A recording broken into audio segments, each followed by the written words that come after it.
आइए हम सब उसकी ओर देखें। Thank you Lord, thank you father. तुझसा कोई नहीं है परमेश्वर। तू आज, कल और युगानुयुग एक सा परमेश्वर है, इसलिए धन्यवाद करते। तूने हमें बचाया, इसलिए धन्यवाद करते। तेरी ही महिमा हो, तू बड़े और हम घटे खुदा।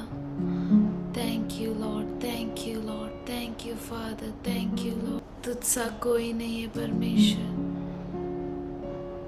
Thank you Lord.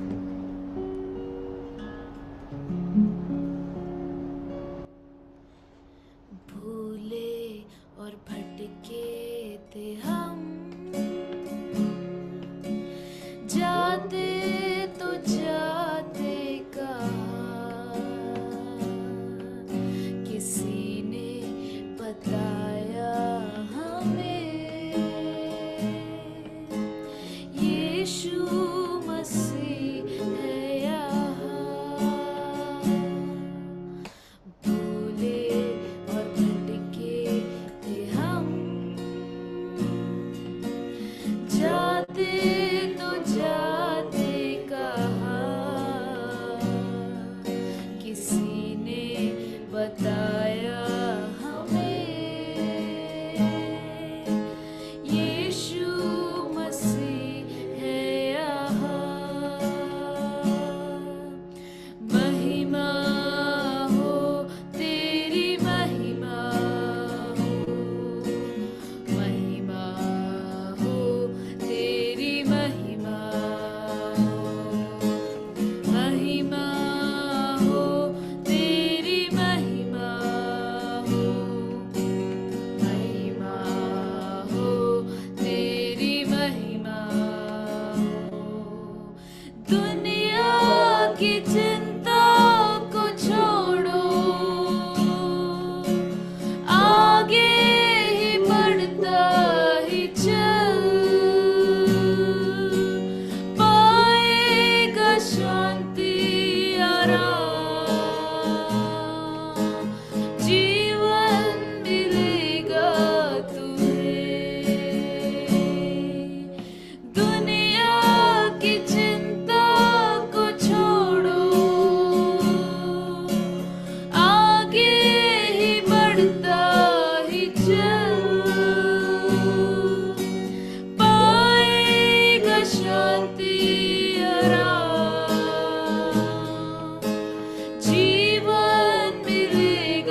Thank you Lord, तेरी महिमा हो खुदा।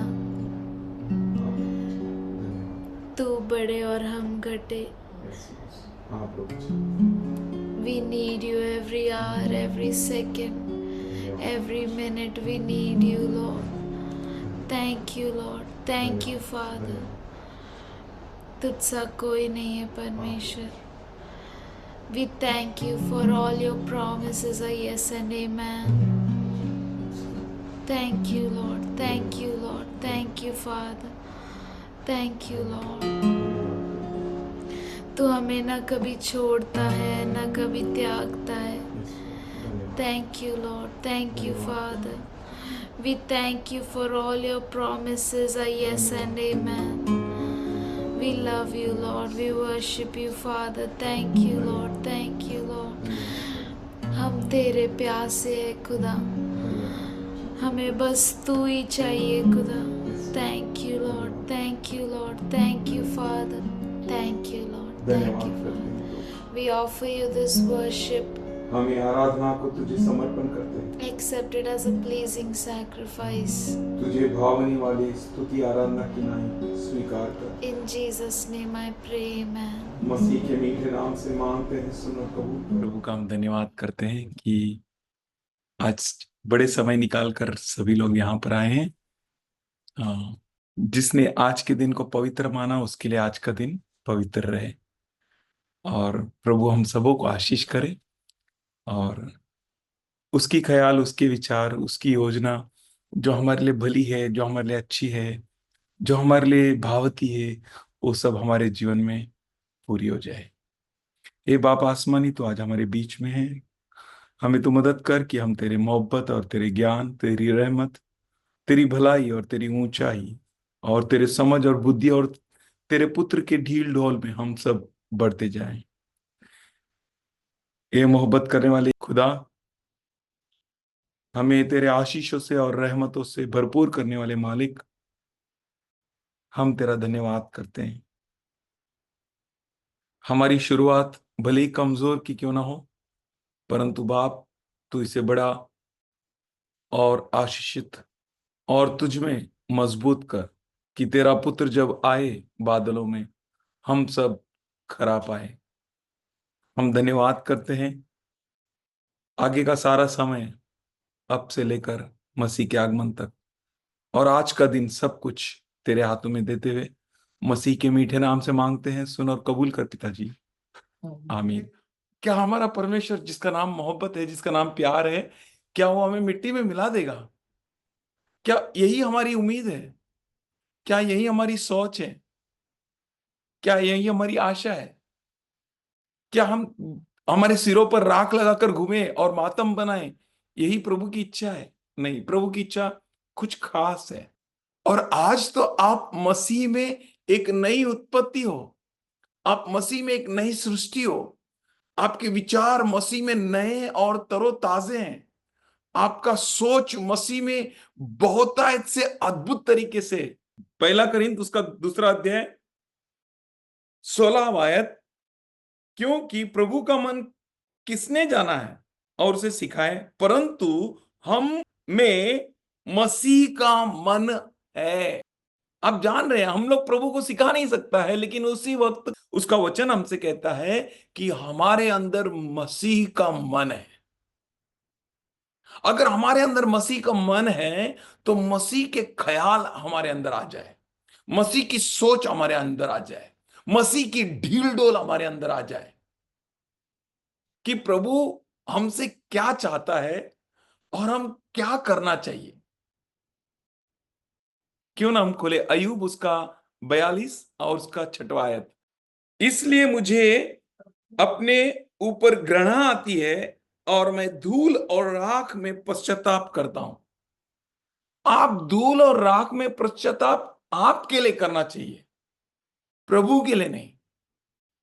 ये इतना नीतिमान परमेश्वर का दास होकर अपने आप को धूल और राख में इसलिए रखा ताकि खुदा बाप के इच्छा को, उसकी गहराई को, उसकी सोच को, उसकी समझ को और पहचान सके.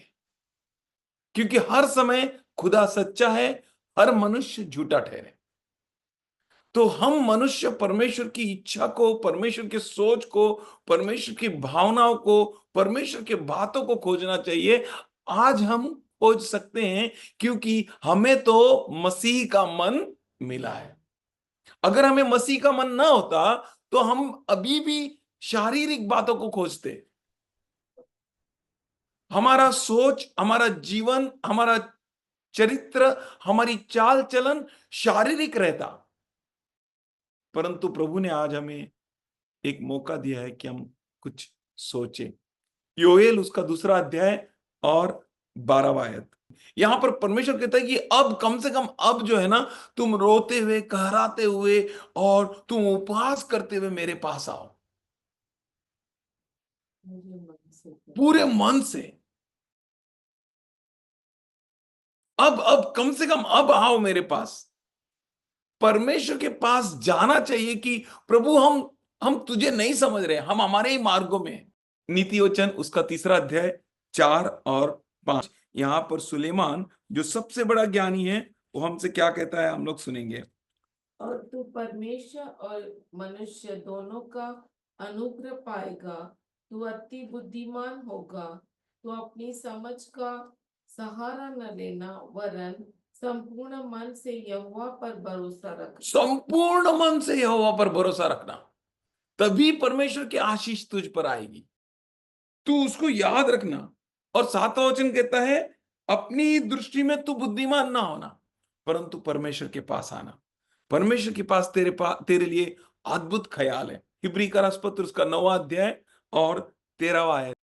क्योंकि जब बकरों और बैलों का लहू और कल्लोर की राख का अपवित्र लोगों पर छिड़का जाना शरीर की शुद्धता के लिए उन्हें पवित्र करता है, तो मसीह का लहू जिसने अपने आप को सनातन आत्मा के द्वारा परमेश्वर के सामने निर्दोष चढ़ाया, तुम्हारे विषय विवेक को मरे हुए कामों में से शुद्ध क्यों ना करेगा, ताकि तुम जीवित परमेश्वर की सेवा कर सको। यहां पर कहा गया है कि अगर उस मेमनों का, बैलों का लहू अगर शुद्ध काम कर सकता है, अगर पुराने नियम में इस्तेमाल हो गया था, तो इस नए करार में मसीह का लहू जिसने अपने आप को सनातन आत्मा के द्वारा परमेश्वर के सामने निर्दोष चढ़ाया।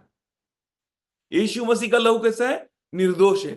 उस निर्दोष लहू को अगर हमारे लिए चढ़ाया है, तो वो हमारे विवेक को मरे हुए कामों से क्यों शुद्ध नहीं करेगा, ताकि हम जीवित परमेश्वर की सेवा कर सके। हमें किसका सेवा करना है? जिंदा परमेश्वर का। हमें जीवित परमेश्वर का सेवा करना है। इसीलिए परमेश्वर ने हमको बुलाया है, इसीलिए परमेश्वर ने हमें आकर्षित किया है। तो हम मरे हुए कामों से उठना चाहिए।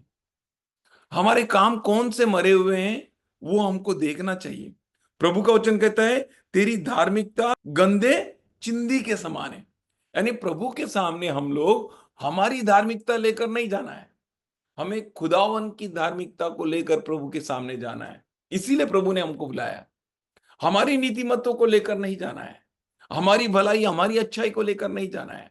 हम लोग को प्रभु की धार्मिकता को लेकर जाना है। अगर हम लोग खुद ही अपने आप को इतना धार्मिक बना सकते हैं अपने उपवास से, अपनी भलाई से, अपने अच्छे कामों से, फिर उस प्रभु यीशु मसीह का जो पवित्र लहू है वो किस काम का? उसका क्या प्रयोजन होगा? अगर हम जानकर भी अगर हम पाप करते हैं, तो हम उस प्रभु यीशु मसीह के लहू को हमारे पैरों के तले तोड़ते हैं। पाप क्या है? पाप है अवज्ञा, पाप है नासमझी में और ज्यादा बढ़ना, मूर्खता ही पाप है। हम लोगों को सियाने होना है, क्योंकि हमें तो मसीह का मन मिला है। अगर आज भी हम हमारे उसी घसीटे पीटे कामों पर रहे, हमारे ही कामों में रहे, हमारी तरीके से हम धार्मिक बनने लगे, तो मसीह की मृत्यु हमारे लिए क्या लाभ है? मसीह का मारा जाना हमारे लिए कैसे प्रयोजन है? वो प्रभु यीशु मसीह स्वयं अपने लहू को लेकर उस पवित्र स्थान में प्रवेश किया है जो हाथों से बनाए हुए नहीं है,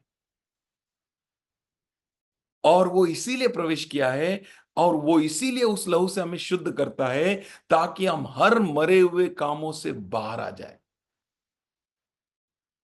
वो हमारे सद्बुद्धि विवेक को भी शुद्ध करता है ताकि हम खुदा बाप का सेवा कर सके। हम में से हर एक प्रभु का सेवा करने के लिए बुलाए गए हैं, सिर्फ पासवान लोग नहीं। प्रभु यीशु मसीह का पूरा देह उसकी सेवा करने के लिए बुलाया है। हर एक अंग उसकी महिमा के लिए बुलाया गया है। हमारा सबों का मन हमारा नहीं, किंतु उसका मन हम में है। हम नहीं जीते, लेकिन प्रभु हम में जीता है। हम पूरी तरह से उसके लिए समर्पित है, इसीलिए प्रभु ने हमें बड़ा बुलाहट से बुलाया है। क्यों ना हम लोग पढ़े रोम का पत्र 8वां अध्याय 29वां वचन। क्योंकि जिन्हें उसने पहले से ही जान लिया है, उन्हें पहले से ही ठहराया भी है कि उसके पुत्र के स्वरूप में हो, ताकि वो बहुत भाइयों में पहलौठा ठहरे। उसने हम सबों को पहले से ही जान लिया है और हमें ठहराया है कि हम उसके पुत्र के समान हो जाए। हमें ठहराने का कारण यह है कि हम यीशु मसीह जैसे हो जाए। इस दुनिया की रूढ़ी परंपराओं के अनुसार जाने के लिए नहीं, इस दुनिया के चाल चलन के अनुसार जाने के लिए नहीं, किसी को तो देखा और हमने भी जंप मारा, ऐसे नहीं। अब हमारे मन को हमें नया करना है, हमारे विचारों को नया करना है, बार बार नया करना है, हर बार नया करना है। प्रभु के वचनों से धोकर हमें स्नान करना है उस वचनों से, ताकि हम प्रभु की गहराई को, सच्चाई को और उसके पवित्रता को समझ सके, ताकि जीना मसीह रहे। हम जीते तो मसीह के लिए जीते, किसी फिलॉसफी के लिए नहीं, इस दुनिया की चाल चलन के लिए नहीं। हम मसीह के लिए जीते हैं, मसीह के सोच से जीते हैं। किसी ने तो हम पर थोप दिया तो हम उसको लेकर चलने वाले में से नहीं है, परंतु हम खुदा की इच्छा को पहचानने वाले लोग हैं। रोम का पत्र उसका 12वां अध्याय और उसका पहला 2 वचन, वहां पर पौलुस कहते हैं, इसीलिए भाइयों मैं तुमसे परमेश्वर की दया को स्मरण दिलाते हुए विनती करता हूं कि अपने शरीरों को खुदा बाप के लिए जीवित, पवित्र और ग्रहणीय ऐसे बलिदान चढ़ाओ। अपने शरीरों को इस दुनिया की रूढ़ी परंपराओं के हिसाब से नहीं चलाओ। आप सोचो, जानो क्यों खुदा ने आपको बुलाया है। आपका शरीर जीविता परमेश्वर का मंदिर है। क्या आप नहीं जानते? अगर आपका शरीर परमेश्वर का मंदिर है तो उस मंदिर को किस तरह से आगे बढ़ाना है, इसको हमें समझना है। इसीलिए मेरे प्रिय भाइयों, मैं परमेश्वर की करुणा को, दया को स्मरण दिलाते हुए आपसे विनती करता हूं कि अपने शरीरों को जीवित, पवित्र और परमेश्वर को भावता हुआ बलिदान चढ़ाओ। ये आपकी आध्यात्मिक सेवा है। हमें आध्यात्मिक सेवा के लिए बुलाया है परमेश्वर ने। इसीलिए पौलुस तीमुथियुस से कहता है, हे तीमुथियुस, शारीरिक कसरत तो कुछ हद तक लाभदायक है, परंतु आत्मिक कसरत हर बातों में लाभदायक है। इसीलिए आत्मिक कसरत कर जो तुझे हर बात में लाभदायक रहेगा। हमें आत्मिक कसरत करना है, शारीरिक कसरत नहीं। शारीरिक कसरत करने के लिए नहीं बुलाया है। प्रभु ने क्यों बुलाया है? क्या कारण है कि प्रभु ने आपको बुलाया है? क्या कारण है कि आज हम परमेश्वर का वचन सुन रहे हैं? क्या कारण है कि आज हम सहभागिता कर रहे हैं? क्या कारण है कि आज हमारा मिलना मसीह में हुआ है?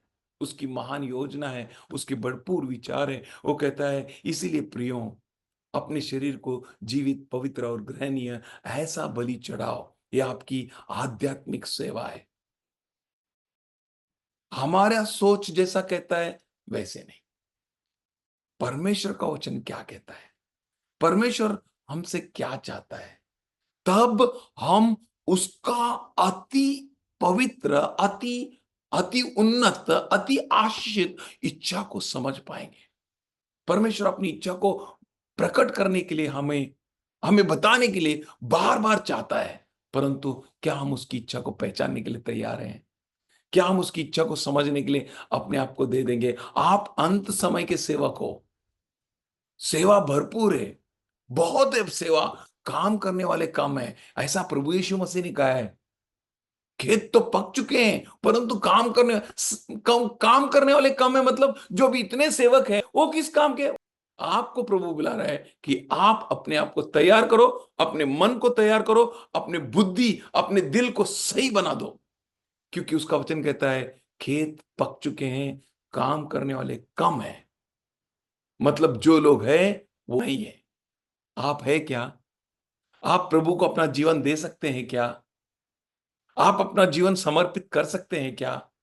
आप वैसा जीवन जी सकते हैं क्या जिसमें खुदा बाप को खुशियां मिले, उसको आनंद मिले? क्यों प्रभु ने आपको बुलाया? क्यों मसीह जीवन में हम हो? वो गीत बहुत बढ़िया है, मसीह जीवन में तुम आगे बढ़ना, खुशी हो या आंसू, मगर तुम ना डरना। आंसू जरूर रहेंगे जब आपका साथ कोई नहीं देगा। खुशी तब रहेगा जब हमसे हमारा बाप खुश हो जाएगा, क्योंकि कलाम कहता है उसका आनंद हमारा क्या है? सामर्थ है।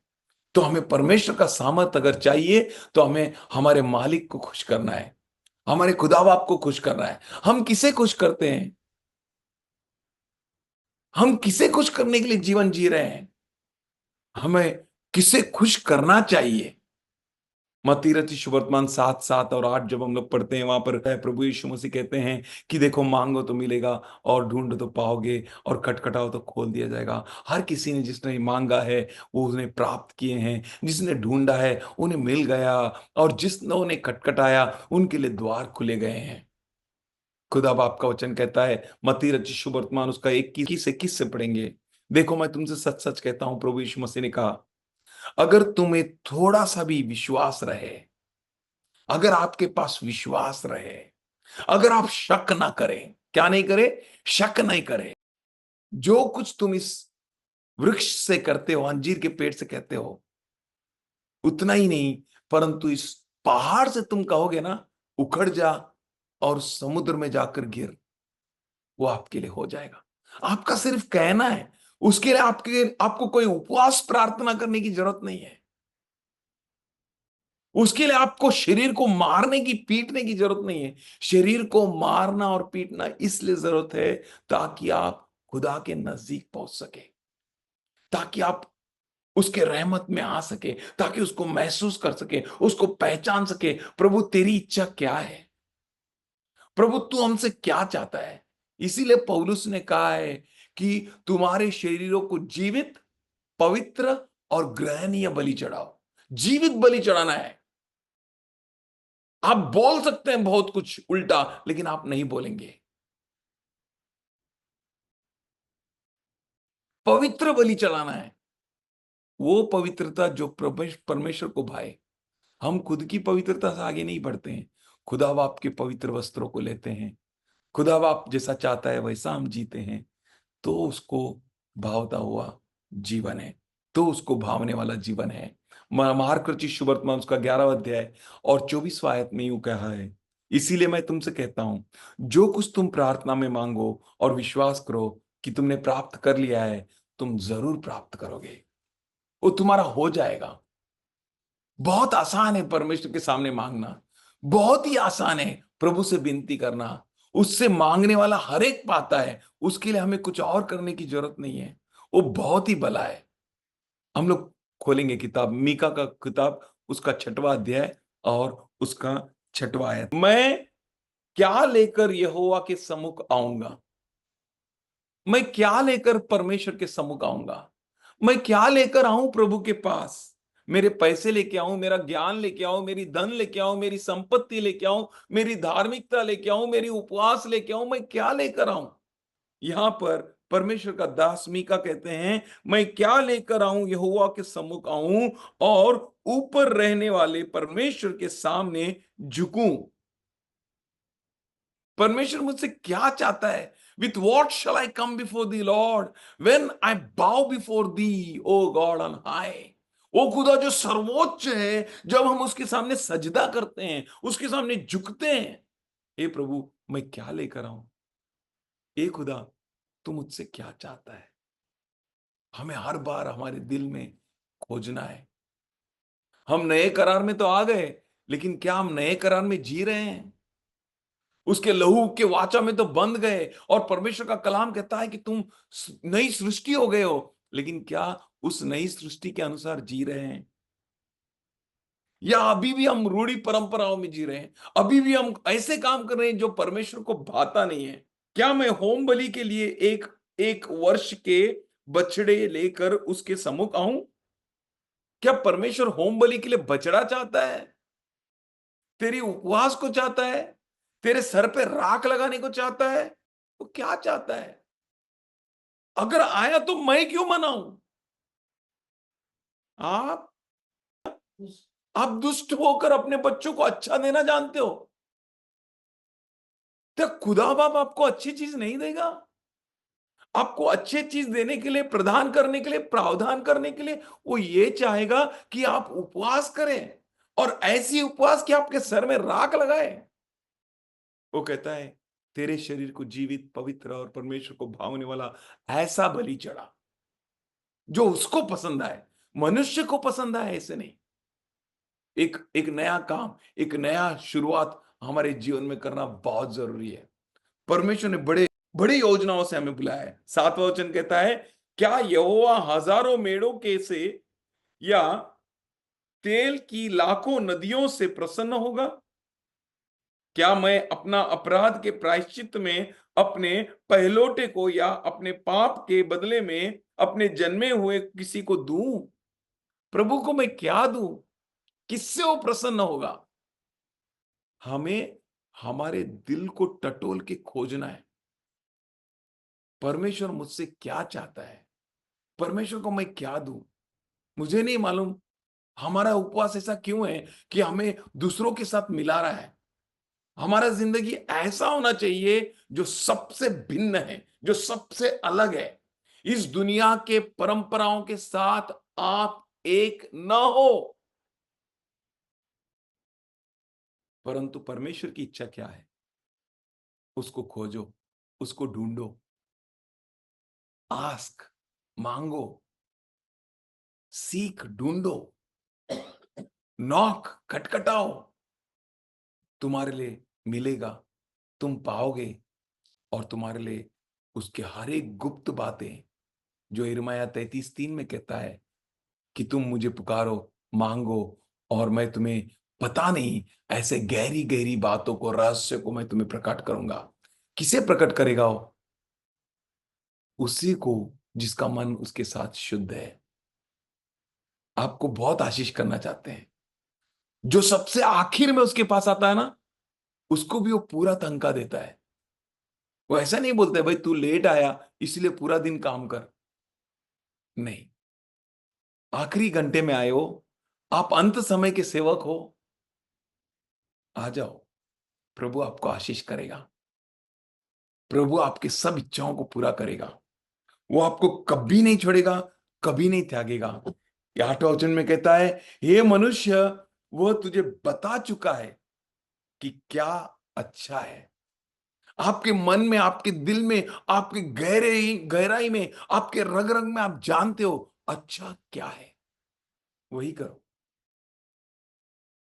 दुनिया को दिखाने के लिए नहीं, किसी के साथ किसी को प्रसन्न करने के लिए नहीं, आपके मालिक प्रभु यीशु मसीह को प्रसन्न करने के लिए आपको जीना है। हे मनुष्य, वह तुझे बता चुका है अच्छा क्या है, और यहोवा तुझसे इसे छोड़ और क्या चाहता है कि तू न्याय का काम करे, कृपा से प्रीति करे, और अपने परमेश्वर के साथ नम्रता से चले।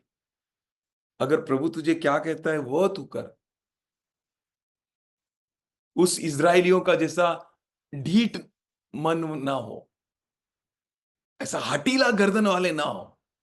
अरे हम तो पूर्वज, हमारे पूर्वज करते आ रहे हैं, ये आजकल की काम नहीं है, हम लोग बहुत सालों से ये उपवास करते हैं। मैं आपके उपवास के खिलाफ नहीं हूं, लेकिन कुछ ऐसे ढीठ बातें हैं जो आपको प्रभु का गहरा काम होने से रोक रहा है। गहराई पहचानने में, उसके पहचान में, उसके डील डोल में चलने से आपके लिए अड़खड़न हो रहा है। प्रभु चाहता है हम उसके सामने आए। प्रभु चाहता है कि सच में उसे मांग कर देखे। उसे टटोल कर देखें, उसे विनती करके देखें।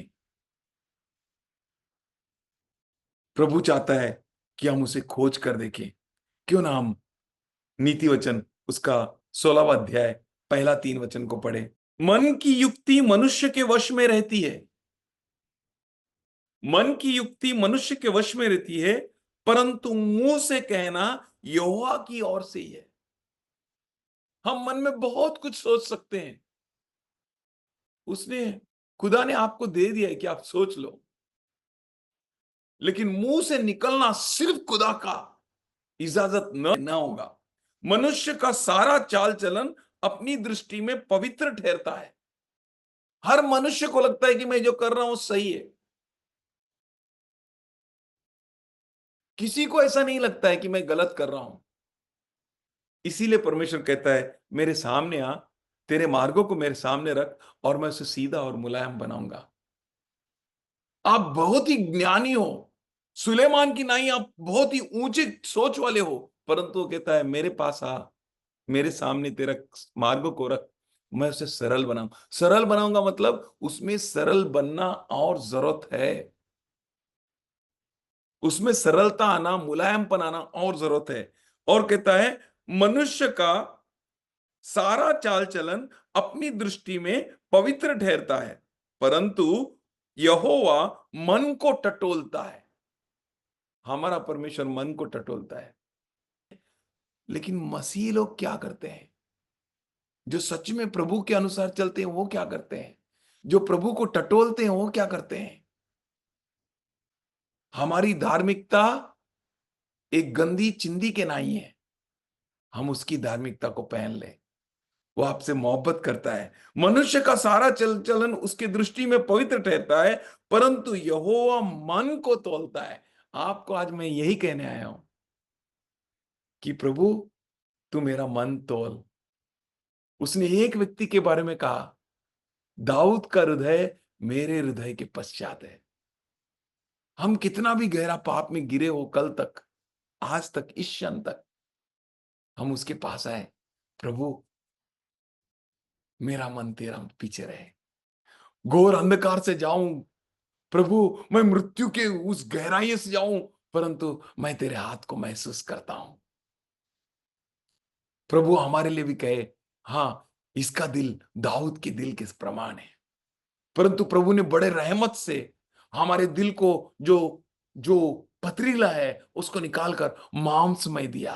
वो जो मांसमय दिल है उस दिल को और चमत्कारी रूप से काम किया, और उसका कहना यह है हमें तो मसीह का मन मिला है, ताकि हम वो सोच सोच सकें जो मसीह को प्रसन्न करता हो, जो मसीह को भाए। अपने कामों को यहोवा पर डाल, इससे तेरे कल्पनाएं सिद्ध हो जाएंगे। प्रभु इस वचन को आशीष करे। अपने सब कामों को आपको मालूम है आप अंत समय के सेवक हो, अपने सारे कामों को आप उस पर डाल दीजिए, मसीह पर डाल दीजिए, और आपके सब सोच है ना वो सिद्ध करेगा। प्रभु सच में आपके सभी सोचों को सिद्ध करेगा। प्रभु बहुत भला है, बहुत भला है, बहुत भला है। वो चाहता है कि आपका हर सोच सिद्ध हो जाए। इसीलिए वो कहता है कि देख मेरे पास आ, तेरे लिए मेरे पास अच्छी सोच है भाई, तेरे लाभ के लिए, ताकि तू जो भी सोचता है ना वो सोच को मैं सिद्ध कर दूं, वो सोच को मैं आशीष कर दूं, वो सोच को मैं ज्यों का त्यों कर दूं। हमारे पास ऐसा खुदा है जो हमारे हर सोच को आशीष कर देता है। Your plans will be achieved. प्रभु बहुत अच्छा है। आज से लेकर आपका एक भी सोच असफल नहीं होगा। यह आपके लिए अभिवचन है। अगर आप उसकी सिद्ध इच्छा को जानेंगे, पहचानेंगे, अगर उसके अनुसार चलेंगे। प्रभु आप सबों को आशीष करें। आगे का We thank you, Father. We thank you for surely goodness and mercy shall follow us all the days of our lives, and we will dwell in your house forever, Lord. Thank you, Lord. Thank you, Father. हमें बस तू चाहिए खुदा। Thank you, Lord.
खुदा की प्यासी है मेरी रूह।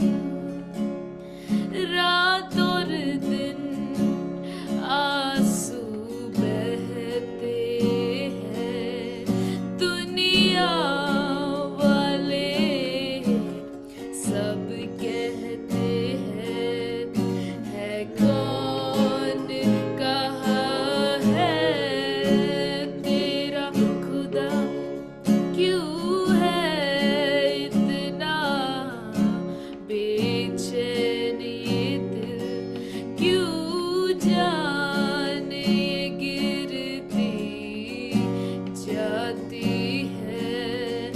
होगा किस दिन दीदार तेरा, कब होगा मिलना रूबरू, कब होगा मिलना रूबरू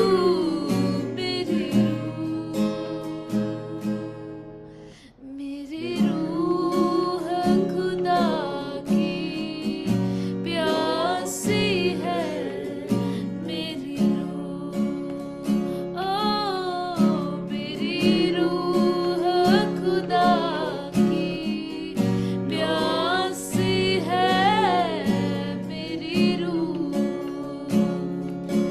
जैसे हिरनी पानी के नालों को तरसती है मेरी रूह, मेरी रूह खुदा की प्यासी है मेरी रूह खुदा की प्यासी है मेरी रूह। मेरी रूह खुदा की प्यासी है मेरी रूह। दुश्मन की मलामत तीर सी है, क्यों उसके जुल्म का सोग करूं। चट्टान है मेरी मेरा खुदा, वो मुझसे ये हर दम कहते हैं, है कौन कहाँ है तेरा खुदा। होगा किस दिन दीदार तेरा, मेरे टूटे दिल की आस है तू, मेरे टूटे दिल की आस है तू मेरी रूह। मेरी रूह खुदा की प्यासी है मेरी रूह।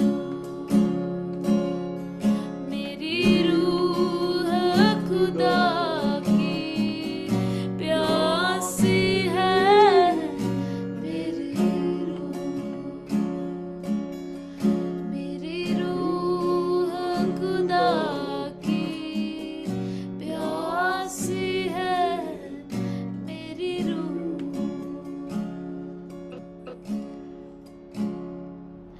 तुझे छोड़ और कोई नहीं। We desire you alone, Lord. Our desire is to honor you. Our desire is to worship you. हमारी इच्छा है कि हम तेरी आदर करें, हमारी इच्छा है कि हम तेरी आराधना करें। We long to worship you, Lord. हम तेरी आराधना करने के लिए रुकते हैं खुदा। We thank you for all that you have done in our lives, Lord. हम धन्यवाद करते हैं तूने की हुई हर एक रहमत के लिए। We thank you for you make all things beautiful in your time, Lord. हम शुक्रगुजार हैं कि तू तेरे समय सब चीजों को सुंदर करता है। Thank you, Lord. धन्यवाद Thank करते you, हैं, Father. स्तुति। We thank you for this day, Lord. हम इस दिन के लिए धन्यवाद करते हैं। We thank you for you inhabit the praises of your people. हम धन्यवाद करते हैं कि तू तेरे बच्चों के स्तुति आराधना में निवास करता है। We love you, Lord. We हम तुझसे worship. प्रेम करते हैं, तेरी We आराधना thank करते you हैं। for your hedge of fire around each and every one of us. और तेरे अग्निकुंपन जो हमारे हर एक के चारों ओर है, उसके लिए हम शुक्रगुजार We हैं खुदा। thank you for your hand is on each and every one of us. हम में से हर एक पर तेरा हाथ है, इसीलिए हम शुक्रगुजार हैं।